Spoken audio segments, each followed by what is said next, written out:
Russell Drysdale exists in the popular imagination as probably the quintessential Australian artist, whose images of outback Australia and its inhabitants defined the way Australians saw themselves in the post-war era.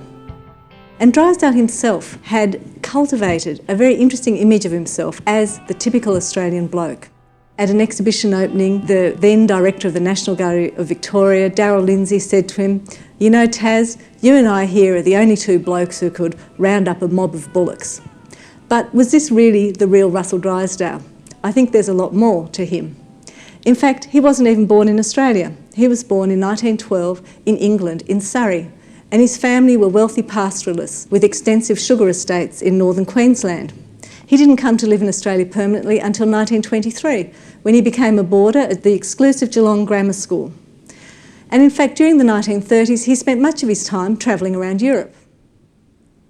In 1935, Russell Drysdale decided to become an artist, partly inspired by what he'd seen overseas. And he enrolled at the most modern art school in Melbourne, the Belshore School. In 1938, he continued his studies overseas and studied both in Paris and London, exposing himself to modernism, the School of Paris, and also looking very closely at surrealism. And he only returns to Australia in 1939 at the outbreak of the Second World War. Now, this was to be quite a pivotal point for Russell Drysdale. He tried to enlist, but because of poor eyesight, was rejected. And so instead he moves in 1940 to become an overseer at one of his family's properties in Albury. In Albury, Drysdale completed a series of paintings, including the NGV's wonderful Moody's pub. These were exhibited in 1942, and the exhibition was incredibly well received. And in fact, paintings were purchased for the Art Gallery of New South Wales, the Art Gallery of South Australia, and it was at this time that the NGV acquired Moody's pub. Now, to have such a reception for a young artist, only his second show, was extraordinary. And the paintings were also widely reproduced, in fact, even in international magazines. And really, this set Drysdale on his way towards becoming a very well-known Australian artist. And it was immediately recognised that he was painting something quite different. He was painting the Australian character.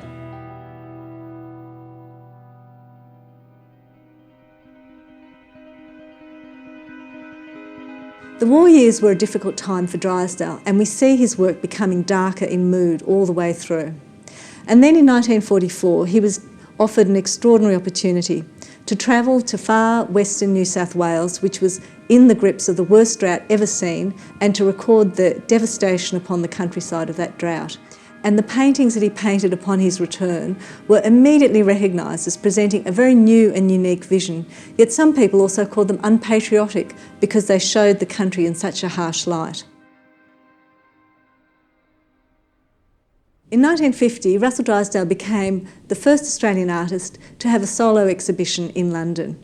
And in fact, one work from this exhibition was even purchased for the Tate Gallery collection. And this was the beginning of Drysdale's international reputation. And he was to exhibit in London several more times throughout the 50s and into the 60s.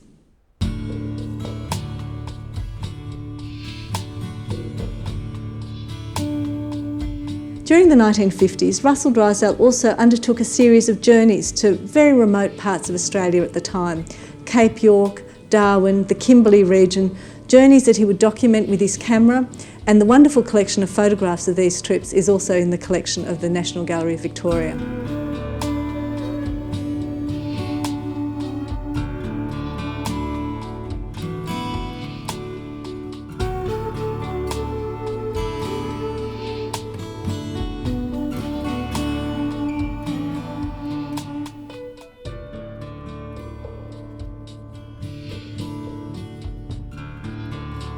By the 1960s, Drysdale was undoubtedly Australia's best-known artist, and the decade began with a retrospective at the Art Gallery of New South Wales and concluded with his knighthood in 1969.